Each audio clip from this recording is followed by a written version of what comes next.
বজবজে IOC bottling প্ল্যান্টের গেটে বিক্ষোভ, চাকরির দাবিতে বিক্ষোভ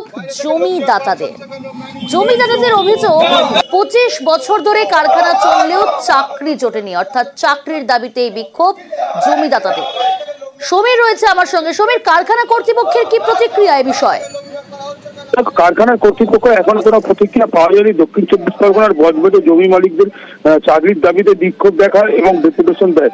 তাদের দাবি, দীর্ঘ 25 থেকে 26 বছর হয়ে গেল জমির মালিকরা জমি দিয়েছিল, কিন্তু চাকরি দেবার কথা ছিল যে কোনো বাড়ির একজনকে, কিন্তু চাকরি আজ পর্যন্ত পায়নি। তার বেশ কয়েকজন আগেও পেয়েছে, 25 বছর হয়ে যাওয়ার পরে এখনো না চাকরি পায়।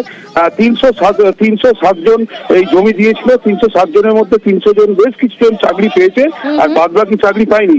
সেই নিয়ে বাইরের লোককে নিয়ে এসে চাকরি করা, কন্ট্রাক্টর বলে কাজ করাচ্ছে, সেই নিয়ে দেখে তখন এই বিক্ষোভ দেখায়। 25 থেকে 30 বছর হয়ে যাওয়ার পরেও এখনো বিক্ষোভ কালকেও দেখিয়েছে, আজকেও দেখাবে বলে জানিয়েছে। বেশ।